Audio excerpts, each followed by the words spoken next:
Hello everyone, welcome to my short commentary. December 7th marks the new Legislative Council election in Hong Kong. The SAR government and political groups have again urged eligible voters to actively participate, electing ambitious, capable and responsible Legislative Council members to contribute to Hong Kong's development and people's well-being.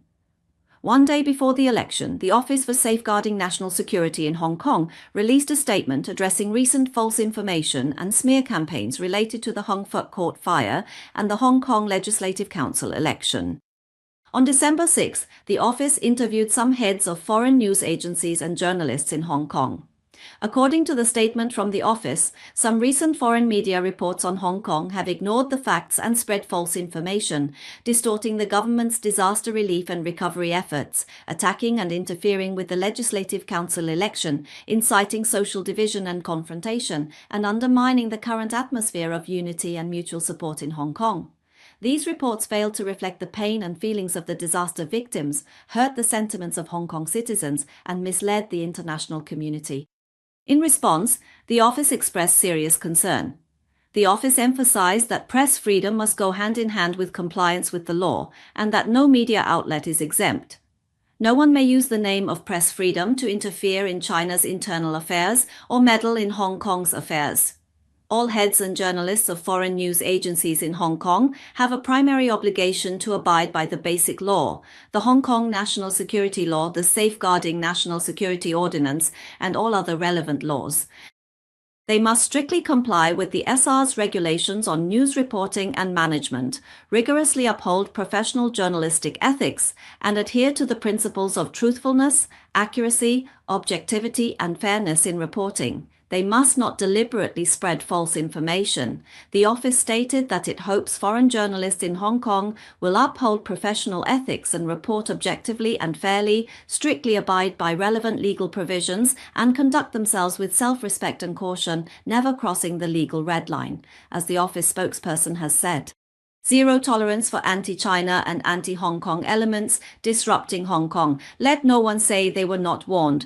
The office has always acted strictly in accordance with the law and will closely monitor relevant media reports.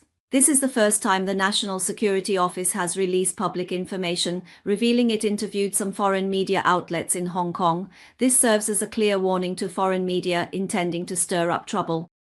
Japan's Prime Minister Sanae Takaichi, who has damaged China-Japan relations, is reportedly planning to establish a Japanese National Intelligence Agency by July 2026. Analysts believe this imitates the U.S. Central Intelligence Agency, CIA, to build Takaichi's image as a security strongman. Though Takaichi projects a tough stance, reports suggest he is under pressure both inside and outside Japan. On December 5th, Japan's weekly Bunshun magazine posted on social media saying that a Japanese government official revealed that, in fact, Trump was quite harsh in his wording towards us at the time, and even said something along the lines of "don't interfere in the Taiwan issue." Less than 12 hours after the phone call between the Chinese and U.S. leaders on the night of November 24th, Trump proactively called Sanae Takaichi.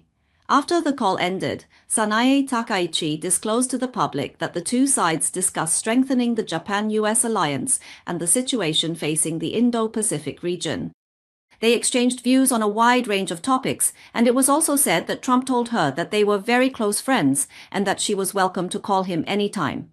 However, when asked whether she had discussed the Taiwan issue with Trump during the call, Sanae Takaichi avoided answering, saying that the content of the talks fell within the scope of diplomatic exchanges, and so it was not convenient to disclose details, thus sidestepping the question.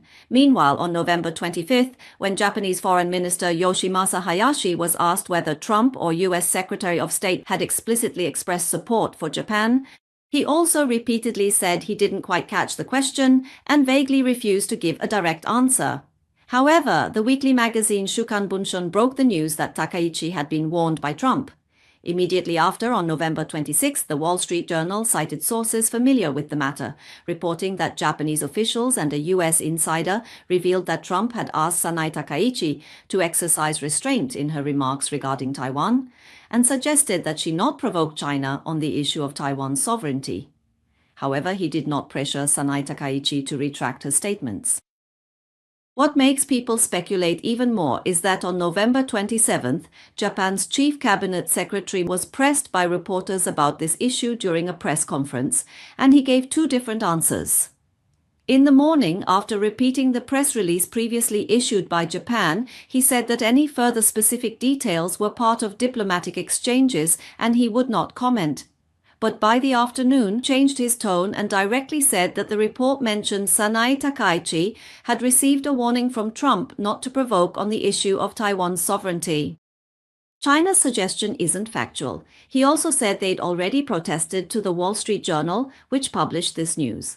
Professor Wang Zheng, a distinguished professor at Shanghai International Studies University, analyzed for the Mainland Observer Network that when it came to what Trump said about China-Japan relations during the call, Sanae Takaichi was unwilling to say more, citing diplomatic affairs. First, she couldn't say much, and second, she feared if she did, it might upset Trump. Trump mentioned he could call any time, meaning in the future, you can handle things as you see fit. Beforehand, you need to report to me first. Don't put me in such a passive position. Now, Shukan Bunshun magazine has revealed that during Trump's call with Sanae Takaichi, his wording was extremely harsh, even directly saying things like, "Don't interfere in Taiwan." What's certain is that the conversation between the US and Japanese leaders on China-related issues was an unpleasant process. Meanwhile, China continues to explain from multiple angles the dangers posed by Sanae Takaichi and is stepping up countermeasures against her. According to CCTV News, Japan has recently taken a series of actions. This impacted the international order post-Ubiwi, prompting strong reactions. Russia, North Korea, South Korea, Malaysia, Myanmar, and others criticized Japan's actions. The PLA responded forcefully, vowing to defend every inch, insisting Taiwan's defense. Japan strengthened military deployment near Taiwan Strait after announcing medium-range missile deployment 110 kilometers from Taiwan. How will China respond?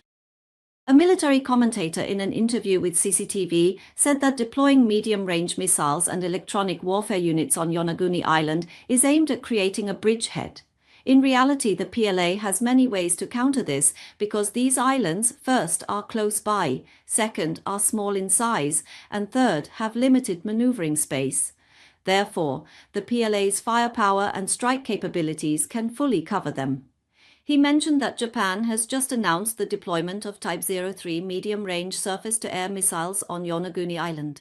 As for China's drones in response to these surface-to-air missiles, they're coming soon, and the drones have strong reconnaissance, early warning, and interception capabilities in the relevant areas.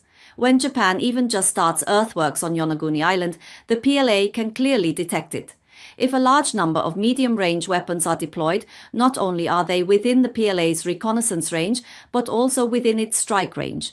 Through remote unmanned combat operations, the PLA can easily neutralize all kinds of weaponry and equipment on those islands. Du Wenlong pointed out a second aspect. At present, the PLA's long-range rocket artillery can efficiently strike targets. Recently released training footage shows that these long-range rocket launchers can conduct blind firing at sea, capable of hitting both moving and stationary targets. If Yonaguni Island and other islands are included, even a long-range rocket strike could achieve significant results. Not to mention, the PLA also possesses many hypersonic missiles, so what else is there? As for advanced weaponry and equipment, even though Japan has deployed weapons and warehouses on those southwestern islands and is building up a bridgehead effect, in the face of China's long, medium, and short-range firepower, reconnaissance, early warning, and strike capabilities, they are virtually powerless. Recently, a member of Japan's Liberal Democratic Party publicly claimed that Japan's artillery could target China's aircraft carriers. However, former Japanese Prime Minister reminded the Japanese people on a TV program not to overestimate their own strength. He believes that Japan is currently testing a 40mm caliber railgun, but compared to the railguns being developed by other countries, it's like a little matchstick. 40mm is just too small. Moreover, the projectiles it fires only weigh between 300 and 320 grams. The defensive perimeter of the PLA's aircraft carrier strike group is at least 550 kilometers, so trying to hit an aircraft carrier with a railgun that has a range of just 50 kilometers is simply out of the question. Furthermore, even if you could hit it with a 300-gram railgun projectile, how much damage could it really do? The effectiveness is also an issue, so before even seeing a Chinese aircraft carrier, any Japanese warship equipped with this kind of railgun would have already been sent to the bottom of the sea by the Chinese Navy. Du Wenlong also emphasized that the PLA's full-time combat readiness is currently very strong, especially in the East China Sea direction. Whether it's the air defense identification zone or their alert capabilities, they have reached unprecedented levels. In particular, in this area, aircraft carrier strike group training, including joint sea and air operations, has seen significant development and progress. So even though Japan is making small moves on new islands, setting up so-called radar and missiles, and conducting joint training with the United States, all of this is still under control. Through hypersonic weapons, including powerful sea and air offensive weapons, the equipment system can precisely locate and deliver devastating strikes to these islands and every target. The comprehensive combat effectiveness of the PLA's real combat level weapons and equipment, including strike range, is sufficient to suppress the Japanese military's expansion in the southwest direction. To briefly summarize Sanai Takaichi's administration, it can be said to be full of contradictions. Domestically, he tries to establish authority through a tough security stance and a hardline diplomatic posture, but this approach has not received open support from the United States. He has made many concessions in trade agreements with the US, yet has not received any returns from America. On the other hand, his push for the National Intelligence Agency and military deployments in the Southwest, these radical policies have seriously undermined the political foundation of China-Japan relations and provoked a strong reaction from the Chinese side. This will not only lead to economic losses but will also increase regional security risks. Without strong and effective support from the United States, Japan simply cannot go far. It's also possible that the PLA's pressure on Japan will gradually increase,